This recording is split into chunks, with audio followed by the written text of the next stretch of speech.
I'm Natalie Parker, 28, standing in my small Chicago apartment staring at a pile of birthday decorations for my dad's big day. My hands shake as I untangle a string of lights, not from excitement but dread. My sister is coming, and her sharp tongue always cuts deeper than I expect. Growing up, she would roll her eyes at my quiet life, mocking my boring job while flaunting her glitzy downtown success. Last time we met, she sneered, "You'll never measure up," and I swallowed it to keep the peace. Now I'm bracing for worse. I can already picture her strutting in, ready to humiliate me in front of everyone we love. At Dad's birthday, she didn't just cross a line, she pushed me to the ground, pointed and spat. "Your place is on the floor." The room erupted in laughter. I whispered softly, "I understand," and quietly walked away. Weeks later, my phone wouldn't stop ringing. My parents, my sister, even her husband, all begging to see me. But I left only one message, just 5 words, sharp and cold. "Look down at the floor. If you were in that situation like me, would you walk away quietly or fight back on the spot?" Share your thoughts in the comments below. I'd love to hear your answer. A few weeks before Dad's birthday, I was sipping coffee in my modest Chicago apartment, scrolling through LinkedIn on my laptop. I don't often check my sister Diane's profile.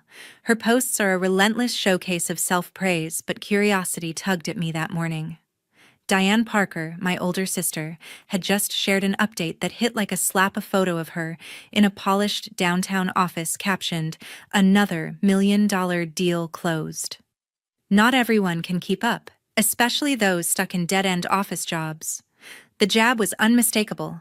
She meant me, the office worker she's always belittled. My stomach twisted, but I kept scrolling, hoping it was a one-off. It wasn't. Another post from last month showed Diane at a glitzy gala, with her husband Stephen Walsh grinning beside her. The caption stung deeper. "Surrounded by winners, not wannabes who think pushing papers is a career." I set my coffee down, the mug cold in my hands. Diane had no idea I wasn't just some clerk. For years, I'd been a financial investor, quietly funneling hundreds of thousands of dollars into her stockbroking firm through anonymous channels. My investments kept her company afloat during rocky markets times she'd bragged about outsmarting the crash.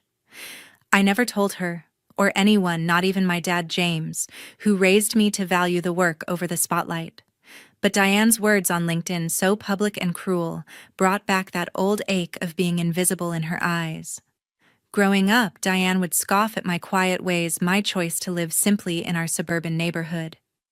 "You're wasting your potential," she'd say, her voice dripping with pity. Now she was broadcasting it to her entire network. I clicked deeper into Diane's profile, my pulse quickening. A comment from a family friend, Margaret, our neighbor, popped up. "Wow, Diane, you're killing it. Your sister must be so proud." Diane's reply made my jaw clench. Natalie's too busy with her little desk job to notice. I wanted to scream. Instead, I leaned back, staring at the ceiling. I remembered a Christmas years ago when Diane laughed in front of our cousins, saying I'd never amount to much. I'd brushed it off to keep Dad happy, but it hurt. My mother, Linda, gone years now, would have hated seeing us like this. Diane's taunts weren't new, but airing them online felt like a betrayal. I'd been her silent lifeline, pouring money into her firm to save her employees, not her ego. Yet she still saw me as less. My fingers hovered over the keyboard.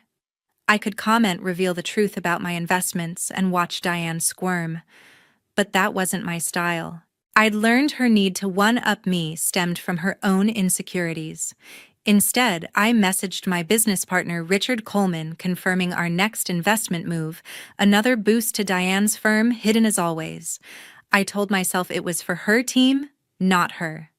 But her posts kept gnawing at me. I scrolled through more comments, some from Dad's old friends praising Diane's success, oblivious to her cruelty. One hit hard, "Diane, your family's lucky to have you leading the way." Leading, I'd been carrying her company for years. I closed my laptop, my chest tight. Diane's posts weren't just boasts. They were a public challenge, daring me to step out of my shadow. But I didn't want to play her game. Dad's pride in my quiet choices meant more than Diane's approval ever could. Still, her taunts were growing bolder, and with his birthday looming, I sensed trouble brewing. I grabbed my phone to text Dad about the party menu, determined to focus on him. A few weeks after seeing Diane's venomous LinkedIn posts, I found myself at a sleek Chicago restaurant, its dim lighting and clinking glasses doing little to ease my nerves. Dad had insisted on a family dinner to catch up before his birthday, and I'd agreed, hoping to keep things civil. Diane sat across from me, her designer dress catching the candlelight with Stephen, her husband smirking beside her. Dad, ever the peacemaker, tried to steer the conversation toward old memories of our childhood in the suburbs. But Diane wasn't here for nostalgia.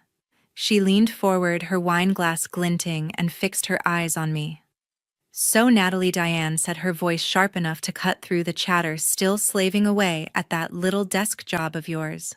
The table went quiet. I gripped my fork, my face burning, but I forced a smile. "It's fine," I said softly, not wanting to upset Dad. Diane's laugh was cold. "Fine. Oh, honey, you're such a failure compared to me. I close million-dollar deals while you're filing papers." Stephen chuckled, egging her on, and I felt the eyes of nearby diners on us. I wanted to tell her the truth, that my investments were the backbone of her precious firm, but I bit my tongue. Dad's shoulders slumped, his face tight with discomfort. Diane wasn't done. She waved her hand, dismissing my silence. "You know, some people are just meant for small lives," she said loud enough for the next table to hear. "I mean, look at me. I'm carrying this family's name forward."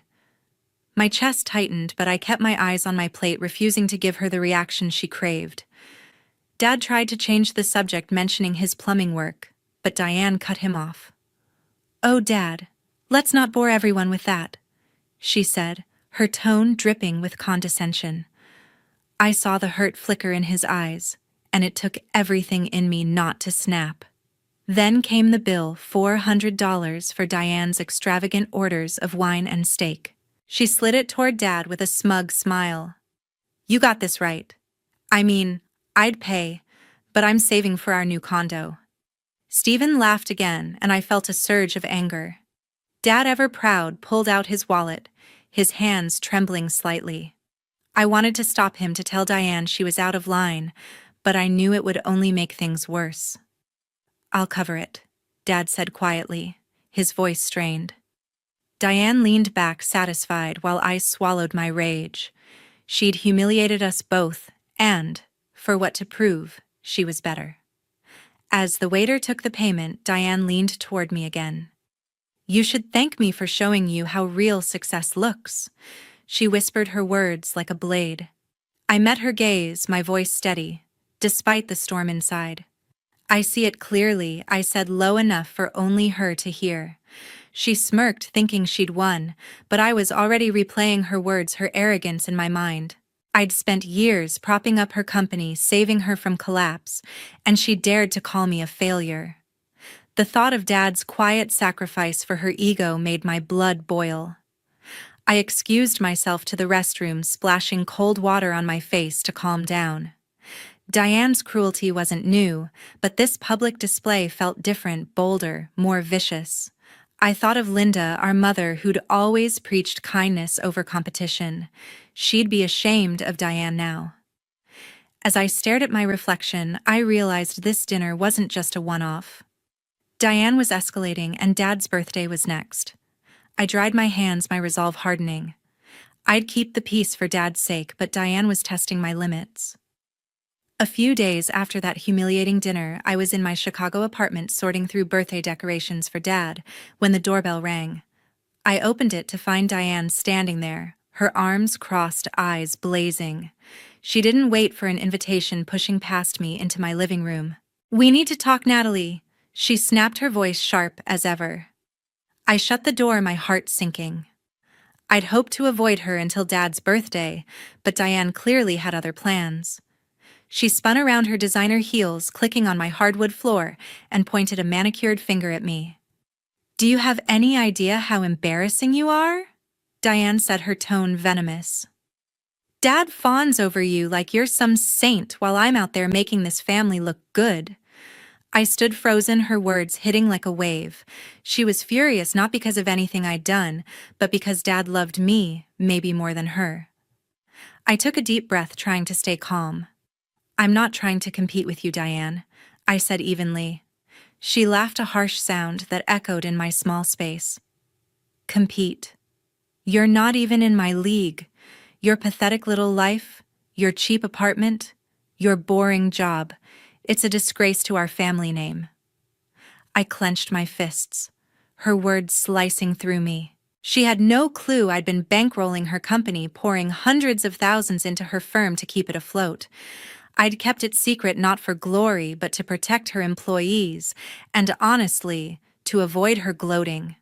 But now, Diane stood in my home, tearing me down. "You need to stop acting like you're something special." She continued pacing.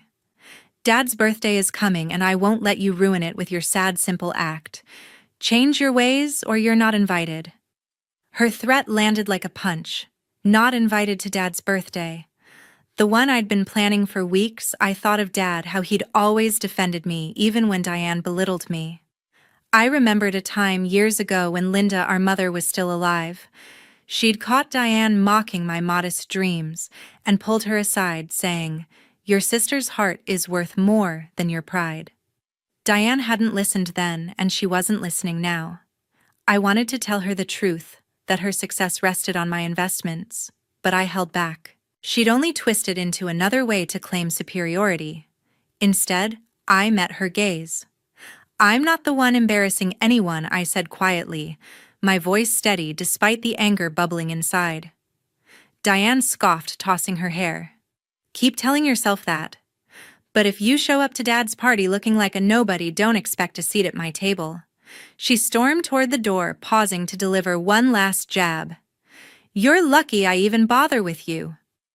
The door slammed behind her, leaving me standing in the silence of my apartment. My hands shook as I picked up a string of birthday lights, trying to focus on Dad. Diane's words stung, but her threat cut deeper. She thought she could control me, erase me from Dad's day. I thought of Richard, my business partner, and the investments I'd made in Diane's firm. Maybe it was time to rethink that support.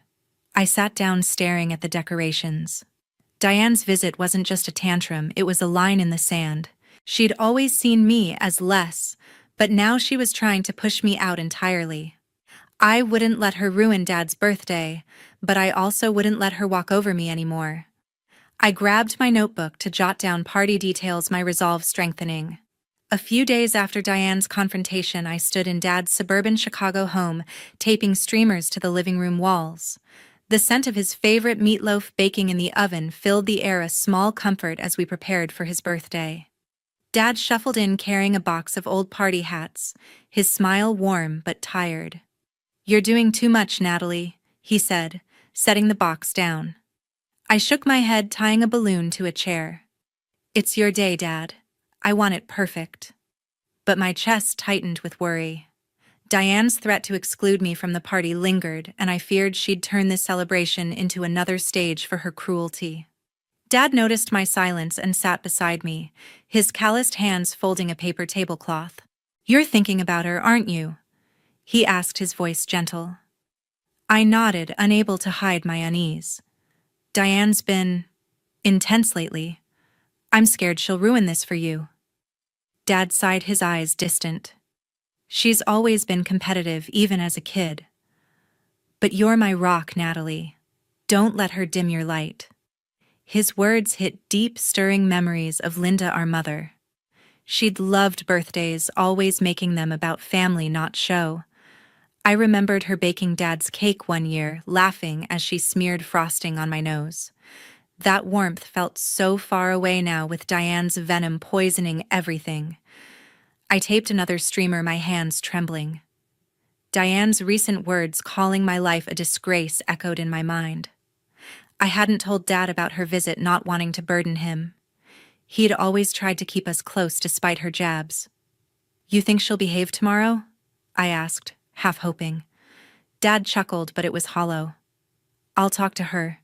She's my daughter too, but she needs to learn respect. His faith in Diane felt naive, but I didn't argue. I'd spent years propping up her company with secret investments, yet she saw me as nothing. The thought of her disrupting Dad's day made my stomach churn.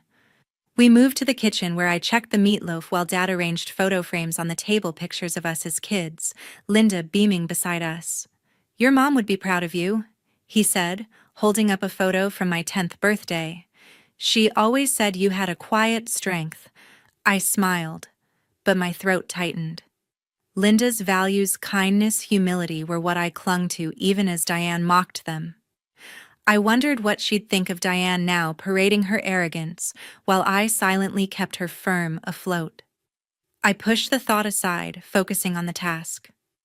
"Let's make this the best party yet," I said, forcing cheer into my voice. As we hung a banner, Dad hummed an old tune Linda used to sing. It steadied me, reminding me why I was here. This party wasn't just for Dad, it was for the family we used to be. But Diane's threat loomed large. Would she really try to push me out? I pictured her storming in, her husband Stephen trailing behind, ready to belittle me again. I hadn't told Richard, my business partner, about her latest stunt, but I knew he'd urge me to stand my ground. I wanted to believe I could keep the peace, but Diane was testing my limits. I straightened a crooked streamer, my resolve growing. No matter what she did, I'd protect Dad's day. I pulled out a notepad to finalize the guest list, my pen moving swiftly. The day of Dad's birthday arrived, and the family home buzzed with laughter and chatter. Streamers hung brightly, the meatloaf sat steaming on the table, and guests, neighbors, old friends mingled with drinks in hand. I moved through the crowd, refilling plates, my eyes darting toward the door. Diane hadn't shown up yet, but her threat to exclude me still echoed. Dad caught my gaze, giving me a reassuring nod as he chatted with Margaret, our neighbor.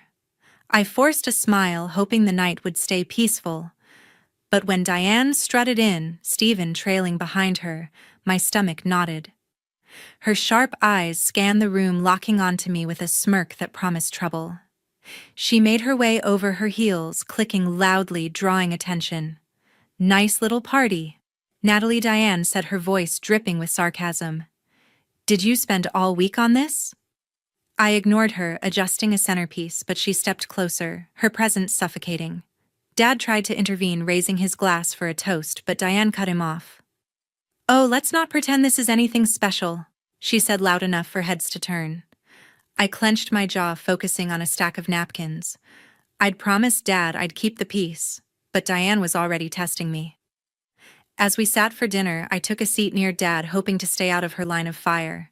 The guests laughed over old stories, and for a moment it felt like the family Linda had loved. But then Diane stood her chair, scraping, and pointed at me.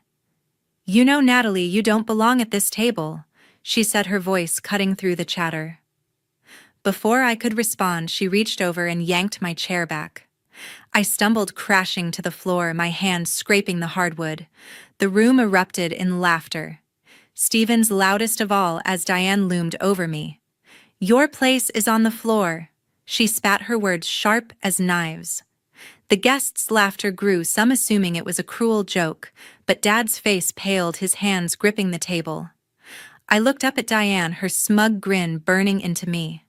Every moment I'd held back, her LinkedIn jabs, her restaurant taunts, her threats at my apartment flooded back. I'd poured years of silent support into her company, keeping her afloat, and this was my reward. My face burned, but I stood slowly, brushing off my dress. "I understand." I whispered, my voice steady despite the humiliation. The laughter died down, replaced by awkward murmurs. Diane raised an eyebrow, thinking she'd won, but I locked eyes with her for a moment before turning away. I grabbed my purse and walked out the door, clicking shut behind me.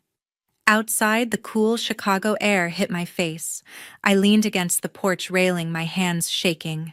Diane's words weren't just cruel, they were the final straw. I thought of Linda, how she'd taught me to rise above pettiness. But this wasn't pettiness anymore. It was malice. I'd spent years funneling money into Diane's firm, believing I was helping her employees, protecting Dad's pride. No more. I pulled out my phone and typed a message to Richard, my business partner, start the process to pull our investments from Diane's company. I hit send, my heart pounding. That decision wasn't just about money, it was about reclaiming my dignity. I glanced back at the house, the glow of the party spilling through the windows. Dad deserved better than Diane's spectacle. I knew she'd feel the consequences soon, but for now, I needed space. I walked to my car, my steps firm.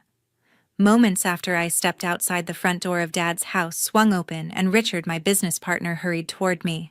His face was flushed, his suit slightly rumpled from a late flight into Chicago. "Natalie, I got your message," he said, catching his breath. I couldn't let this night end without setting things straight. I frowned, confused, as he gestured toward the house. "Come back inside. There's something everyone needs to hear." My heart raced.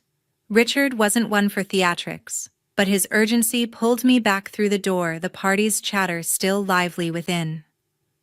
The living room was warm with candlelight and laughter, though the sting of Diane's cruelty lingered in my chest. Dad stood near the cake looking worried while Diane and Stephen held court near the fireplace, her voice carrying over the crowd. Guests' friends like Margaret and Dad's old co-workers sipped drinks, unaware of the storm brewing. Richard cleared his throat, his presence commanding attention. "I apologize for interrupting." He began, his voice steady but firm. "But there's something you all need to know about Natalie Parker." Heads turned and Diane's eyes narrowed, her lips curling into a skeptical smirk. I froze, my pulse hammering.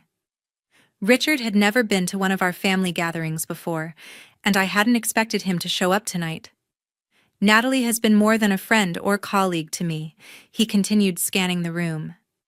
"She's a financial genius, a silent investor who's saved countless jobs, especially at one company in this very room." Whispers rippled through the guests.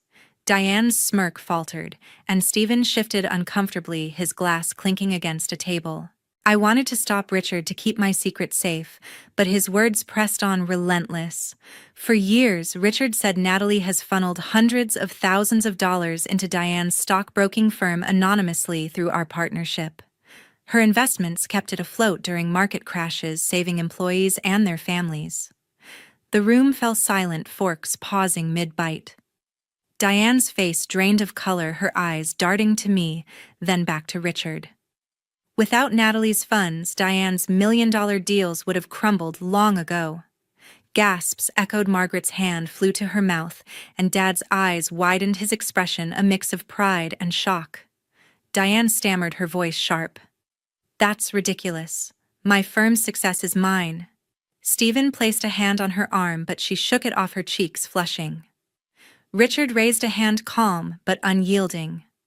"I have the records, Diane. Every transfer, every rescue, Natalie's work. She never wanted credit, but I won't let her be humiliated for it." The guests stared, some whispering, others gaping at me. I stood rooted, my throat tight, as memories of Linda's lessons in humility flashed through my mind. I'd hidden my role to avoid this exact spotlight, but Richard's truth had torn that veil away. Dad stepped forward, his voice soft. "Is this true, Natalie?" I nodded, unable to meet his eyes. "I did it for the people who work there. Dad, not for her." Diane's laugh was brittle, desperate. You're nobody. This is a lie." But the guests' murmurs grew louder, their faces shifting from amusement to awe. Stephen's jaw tightened, his usual smugness gone. Richard turned to me, his voice softening. "You deserve better than being pushed to the floor, Natalie. You're the one who's been holding things together." The weight of Diane's words, her cruel taunts, her public shaming lifted slightly, replaced by a strange mix of relief and exposure. I'd never wanted this moment, but Richard's arrival had changed everything. The guests began to approach me, their voices warm with questions and praise, while Diane stood frozen, her empire of pride cracking. Dad pulled me into a hug, his arm steady. "I always knew you were special," he whispered. I managed a small smile, but my mind was already racing toward what came next. Diane's world was about to shift, and I wasn't sure I was ready to see it fall. I stepped outside for air, needing a moment to breathe. Weeks after Dad's birthday, I sat in my Chicago apartment, the city skyline muted through my window. The news had broken. Diane's stockbroking firm had collapsed. Without my investments pulled after her public humiliation of me, her company couldn't weather the latest market dip. Headlines buzzed about layoffs, clients fleeing, and Diane's name tied to failure. I felt a pang of guilt, not for her, but for the employees I'd tried to protect. My phone vibrated with messages, but I ignored them, sipping coffee, trying to focus on work. Then my doorbell rang, sharp and insistent. I opened the door to find Diane, Stephen, and Dad standing there. Diane's usual polish was gone. Her hair was messy, her eyes red. Stephen looked deflated, his tie loose, while Dad's face carried a quiet plea. "Can we come in?" Dad asked, his voice soft. I stepped aside, my chest tight, knowing this wasn't a casual visit. They settled in my living room, the silence heavy. Diane spoke first, her voice cracking. "Natalie, we didn't know how much you did for us. I'm sorry for everything." Stephen nodded, his usual arrogance absent. "We were wrong to treat you that way." He said, his words stiff but earnest. I leaned against the counter, arms crossed, their apologies ringing hollow. I'd spent years enduring Diane's taunts, her LinkedIn posts, her restaurant mockery, her threats at my apartment, her cruel spectacle at Dad's party. Each memory stung, and their regret felt like too little, too late. Dad stepped forward, his hands clasped. "Natalie, please. Your family. Can't we find a way to move past this? For Linda's sake?" His mention of our mother, her values of unity, hit hard. I saw the pain in his eyes, the weight of a fractured family, but my own wounds were too raw. "Diane," I said, my voice steady, "you called me a failure, a disgrace. You pushed me to the floor in front of everyone." Her face crumpled, but I pressed on. "I gave everything to keep your company alive, not for you, but for the people who depended on it. And you threw it back in my face." Stephen looked away, shame etching his features. Diane's voice trembled. "I was wrong, Natalie. I was jealous, stupid. Please, give us another chance." Her words echoed Dad's plea, but they couldn't erase the years of disdain. I thought of Linda, how she'd taught me to stand tall, to value dignity over pride. Diane's collapse was her own doing, built on arrogance I'd once overlooked. I'd carried her weight for too long, sacrificing my own peace. "Look down at the floor," I said, my voice low, echoing her cruel taunt from the party. Diane flinched, her eyes wide, while Stephen froze. "That's where you wanted me," I continued. "But I'm done letting you walk over me." Dad's shoulders sagged, his hope fading, but I couldn't bend, not this time. Diane's tears fell, but I felt no urge to comfort her. "I'm not reinvesting," I said firmly. "You'll have to face the consequences of your choices." Stephen opened his mouth, then closed it, defeated. Dad reached for my hand, his voice breaking. "Natalie, I just want us to be a family again." I squeezed his hand, my heart aching. "I love you, Dad, but family doesn't mean letting someone tear you down." He nodded, tears in his eyes, understanding but grieving. As they left, Diane's steps were slow, Stephen trailing behind her. Dad lingered at the door, his face etched with sorrow. "I'm proud of you," he whispered, then followed them out. I shut the door, the silence settling around me. I thought of Linda again, her lessons about strength and self-respect. Diane's fall wasn't my victory. It was a reminder that pride could destroy even the strongest foundations. I'd chosen my dignity, and that was enough. I sat at my desk, opening my laptop to start a new project.